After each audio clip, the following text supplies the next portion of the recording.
Name is John Didi, professor of political science at the community colleges of Baltimore County and local political analyst. Welcome to the Maryland State Politics and Government podcast on Substack. Today, I am talking with Delegate Brian Chisholm from District 31 in Anne Arundel County. Welcome to the show. Thank you. It's good to be here. Glad to have you. First question I'm going to ask in general is, what are your goals for the 2026 legislative session? My goals for the 2026 session is really to provide more insight, more data, more facts. I think one of the problems we face down here in Annapolis is it's almost like a lot of things happen in this veil of secrecy or in this dome, and nothing gets out. Our goal is to inform, educate, and to try to protect the public. So I try to put in legislation that really takes aim at one. Affordability is the big word this year, right? Everybody wants to talk about affordability. And as you know, I've tried to focus on energy the last couple of years. Brandon Shores is in my district. That's what really started to pique my interest probably 3 or 4 years ago. What's really going on here if we shut this plant down? How much is it going to affect the average citizen in Maryland? How much is it going to affect my district? And so my goal has been, one, to try to get information out to everybody in Maryland. This is truly where we stand. This is how we got here. And this is the way that I see moving forward. You know, we had a hearing on Friday with folks from Pennsylvania, Virginia, and New Jersey. And Pennsylvania said, you know, some very interesting things. They're essentially on an energy gold rush, but policies are holding them back. And then states like Maryland that share the same grid are really creating a clog in the system for them. And we need to try to go about it so that we're all working together, and it's a supply and demand problem. So my goal for 2026 is to really lay out in basic terms how we got here, where I see us going, if we can get some of my legislation passed. And that's been my goal for the 2026 session. Obviously, it's always to survive down here too. You talked about to explain how we got here. So I'm going to give you the floor on this. How the hell did we get here to the point where people are opening up their BG&E bills and saying, I've turned off every light possible. This year, personally, I didn't put outdoor lights on, and my bill still went up. What the hell is going on? So if you go back and start to look at some of the policies we started to put into place, you know, as far back as 2015, 2016, but really it hit an accelerator probably in 2018. I went back and looked. We've actually closed or almost shut down 6 different power plants in the state of Maryland, which caused us to lose 3,200 megawatts when you do the plus and the minus on what was added on of power to be added to the grid. And when you do that, that's enough for 2 million homes, by the way. We have a 2.4 million in the state of Maryland. So we started to enact all these policies, one being the Climate Solutions Now Act bill, which was really hostile to generators in the state of Maryland. We have the renewable portfolio standards. That's just another thing. I guess if I were to explain it to the average person out on the street is, we have levied these very, very expensive taxes and fees on any power plant that's not essentially wind or solar. So when you do that, the power plant operators, because in the state of Maryland, the state and the utilities cannot own the generation. So these guys say, well, why would I stay in the state of Maryland? I can easily just shut down that plant. I can operate in West Virginia. I can operate in Pennsylvania, and we are still going to be profitable. We're asking power generators to endure these higher fees and taxes, and they've decided we're going to pick up and leave. And that's what we've seen. So now Maryland's in this position where we are importing 40% of our energy, with the forecast that we're going to go to 80% if you listen to PJM or some of the other experts like Reliability First on where we're going to go. And look, it's still electrons on the line, right? The further they have to go, the more expensive it's going to get. So that's one aspect. There's so many aspects to the energy situation. One is the cost of it. So BG&E doesn't really have the ability to control what they're paying for the actual energy. Let's say it's coal, it's nuclear, it's natural gas. But when What they do control is the distribution. So the transmission lines, they have to plan that. So then they put that cost onto the BG&E bill. And I'm just using BG&E as an example. SMECO, any of the other ones, all are the same. They put that cost onto every ratepayer's bill because they have to build new transmission lines. Why? Because now we have to bring power in from even further distances. So now we're bringing in, when we shut down Brandon Shores, we have to run new lines from Peach Bottom up in Pennsylvania to come down through Maryland. A lot of it's going to end up in Virginia. So BG&E puts that cost on the bill. Number three, if you look at it, we have different fees like Empower on there. Now, Empower started out as a pretty good idea, I guess. Hey, we're going to teach people to be more efficient with their homes. Therefore, their bills will go down in the future. Well, I would challenge you to find me one person in the state of Maryland who has told me that they used Empower and now their bill's lower. It is not. What has happened with Empower is it's become another ideological grift. They've used Empower to try to eliminate natural gas, which is absurd and insane. Natural gas is abundant in Pennsylvania. It's a cheaper fuel. We need more turbines here, but we've used Empower, which every ratepayer in the state of Maryland is paying into, and very few actually benefit from. And now we're using it in a way to eliminate natural gas. Finally, and I know this is getting kind of wonky, but the Public Service to be wonky. I am good with wonky. All right. The Public Service Commission sets rates. So they are an independent agency of the Maryland state government. Every state has one. Sometimes they're called public utility companies or commissions. They say, BG&E says, well, we want to increase our ratepayers rate by X amount. Let's say it's 5 cents per kilowatt.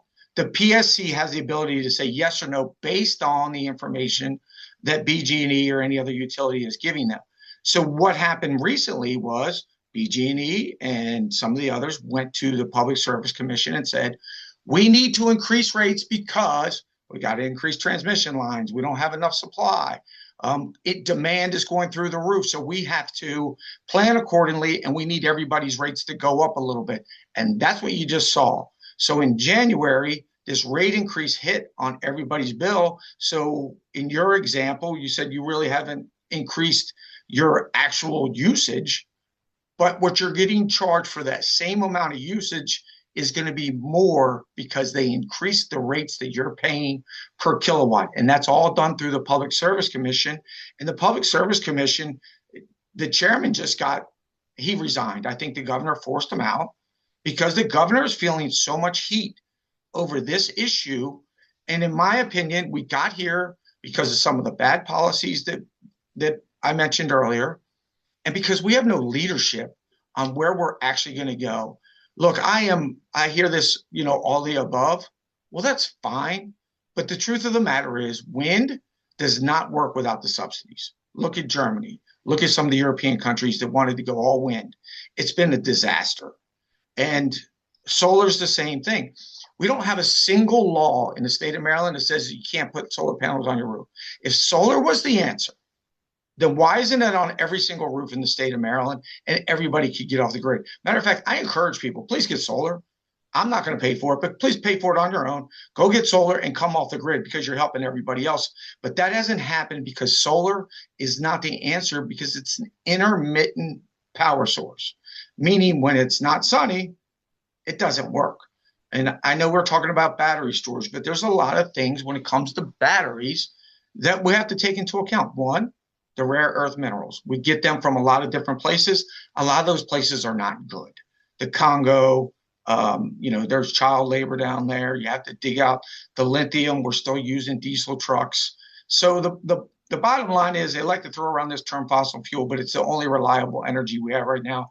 I think we should be tapping into natural gas and preparing more nuclear for 5, 7, 10 years, however long it takes for that innovation and technology to really catch up to speed and for us to get some more plants online.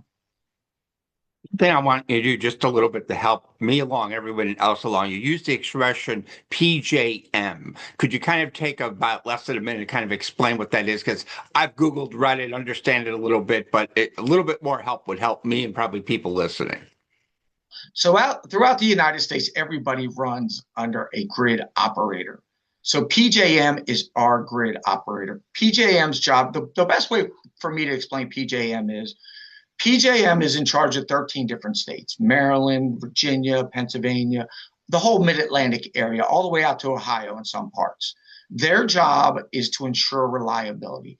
They need to make sure that when you hit the light switch, the lights come on. So they have to balance. It's almost like this super highway, if you can put that in your mind. Or the best way I think to describe it is PJM is an air traffic controller.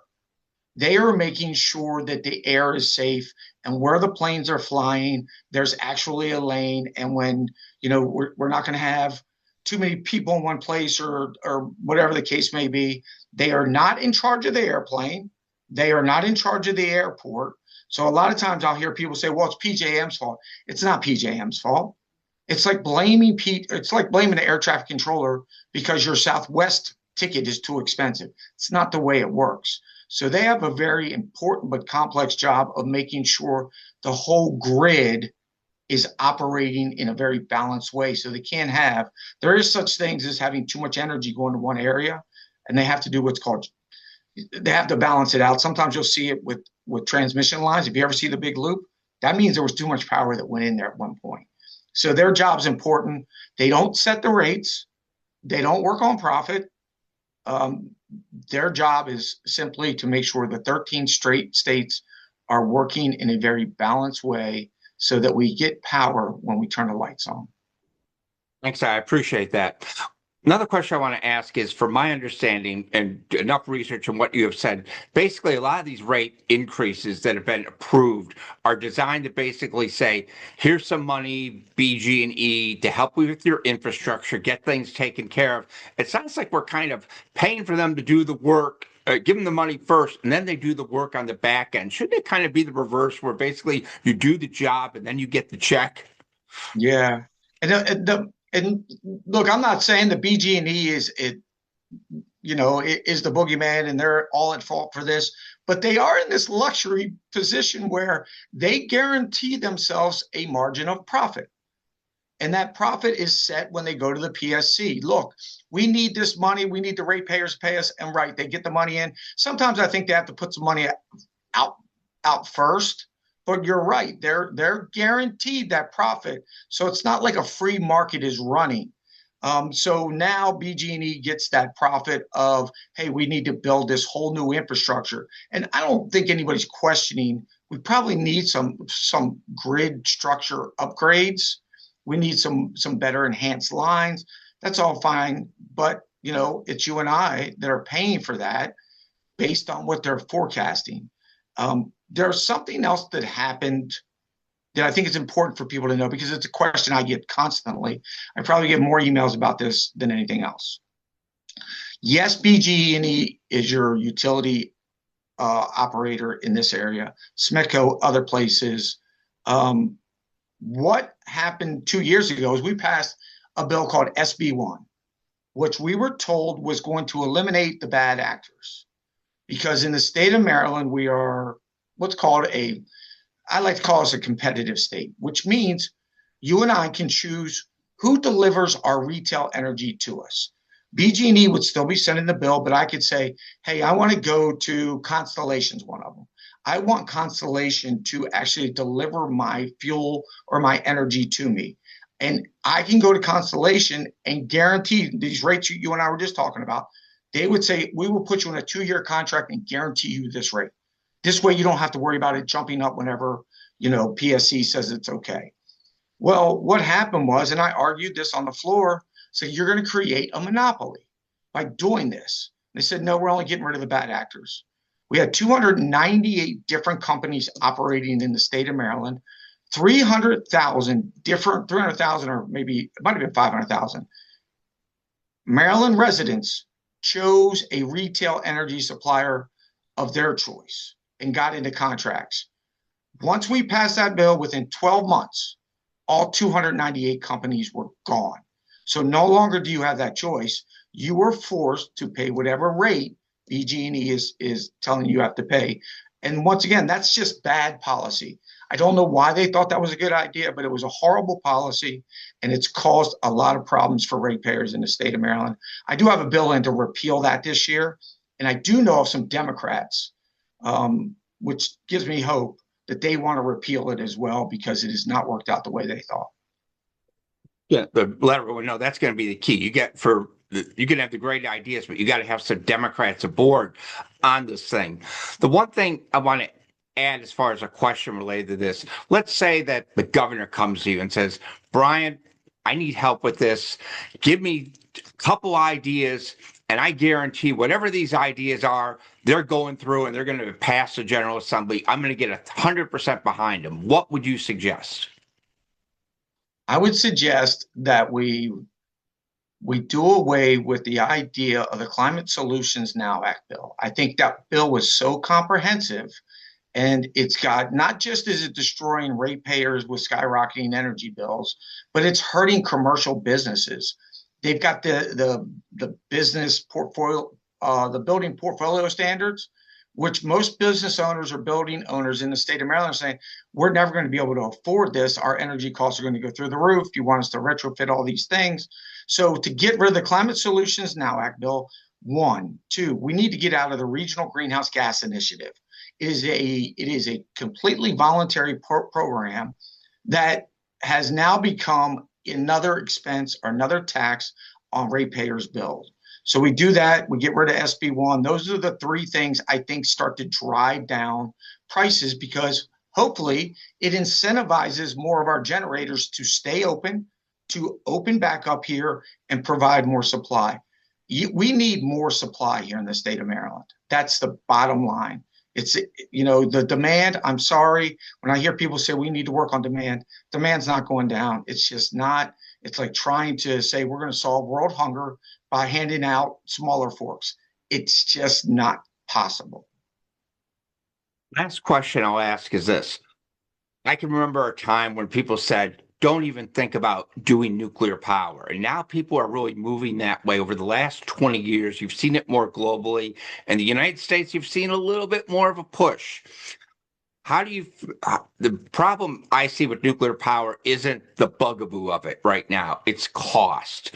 What would you say as far as needs to be done to kind of expand nuclear power, but also deal with the aspect, you just can't build one of these things in a week and a half? Yeah, it used to be they no longer push nuclear. Nuclear is being pulled.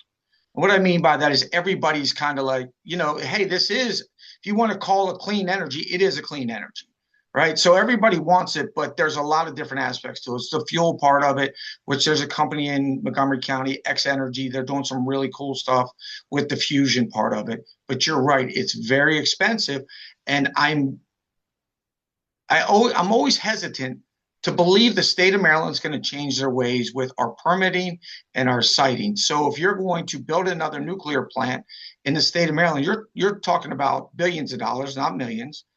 And how much red tape and how much bureaucracy is going to be in the way. I think other states are going to, Pennsylvania's looking at 3 Mile Island. I think the big solution, if I could have my way, is to create more private public partnerships, one or two more mergers and acquisitions. And what I mean by that is a lot of these big Microsoft, the data centers, they are looking at creating their own energy sources through small modular reactors, which you can get up and operating quicker than a real nuclear plant.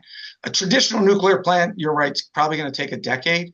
Small modular reactors, and we're right on the kind of the tip of the iceberg on where I think these are going to go. They are in the future. They're 7 years probably down the road, but they're the future. And I think that is the way out is nuclear. I mean, natural gas is abundant. We use natural gas. You got to keep some of the coal plants open until we can make that bridge over to small modular reactors and then bigger nuclear plants. I know that I think Georgia just built a huge new nuclear plant. Yes. And Yeah, I think we need. I just don't know if Maryland's got the appetite to do it. I really don't.